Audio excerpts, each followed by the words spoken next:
Support printing Qur'ans for non-Muslims. Just £1 per copy. Contribute now for endless rewards. Link in the description. Assalamu alaikum guys, and welcome to another episode of Smile to Jannah.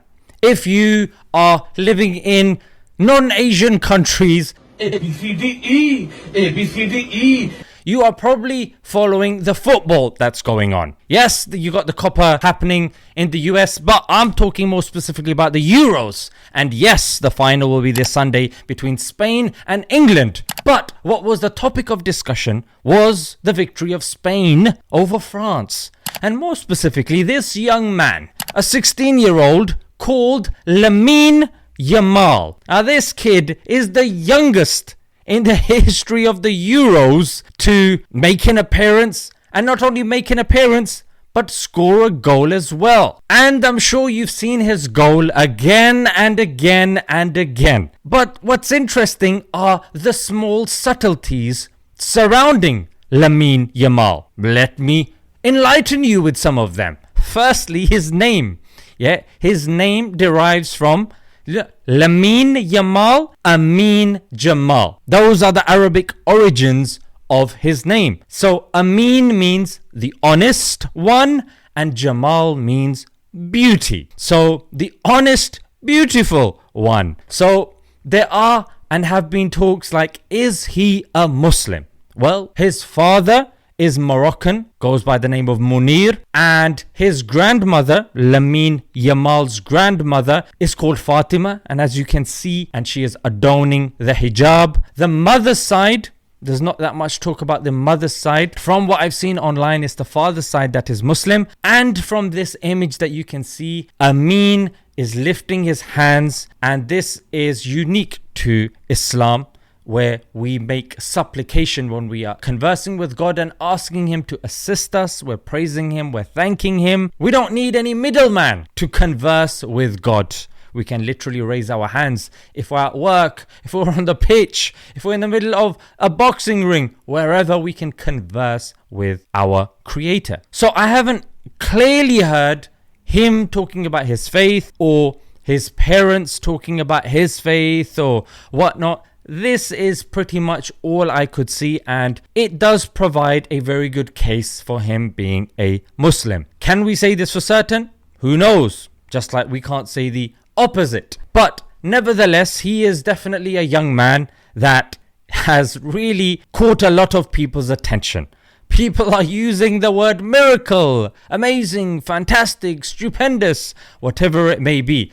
But like I mentioned, he is 16 years old. And this is another thing that's very interesting, that in Germany they have labor laws. And those labor laws say that people of his age cannot work past 8 p.m. So if he's in the middle of a match, his manager is going to have to call him back off before 8 p.m. so it doesn't contravene with the German laws. And according to the article that you're seeing, he's got braces, he's still a kid, and he's got books. You see him revising for his exam, focusing on his education alongside the sport as well. And just because he's got the sport doesn't mean he is ignoring his education, which is a message out there to the young folk. Oh yes, indeed, even though I'm young myself. But it actually reminds me, I've got this quote book of Malcolm X, and he says as well, without education, you are not going anywhere in this world. And he said this in New York, May 29th, 1964, at the Militant Labour Forum. That's our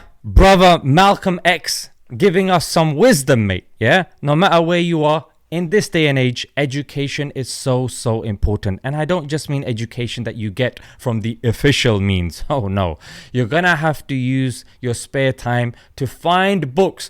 The actual books that are worth buying, you're not gonna find them in these stores on the high street. No, you're gonna have to search them out on Amazon. They're not gonna be in these regular shops. And the final thing that I wanted to say was his celebration, which was 304. 304 is the postcode of where he's from. And the far right, even in Spain, are calling that postcode and that area pardon my French, if you got kids listening, fingers in your ears, they're calling it a shithole. Yeah, in other words, it's scum, it's, the worst part of our country, it's not giving anything to us. Well, hang on a minute right here. Not giving you anything? It's given you the talk of the town. Kudos to him for being politically aware at this young age also. I mean, this guy is definitely impressing me in his awareness of his education, awareness of even politics as well. Because nowadays, no matter which situation you're in, it's very difficult to separate yourself from the politics surrounding us. So for him to make this celebration was a salute to the people that are there, and also a middle finger at these folk that are insulting and criticizing these migrants that are doing the jobs that these people wouldn't be doing. Let's be honest. Coming and helping the country. Of course, migrants are not all perfect, but it is not a issue of race.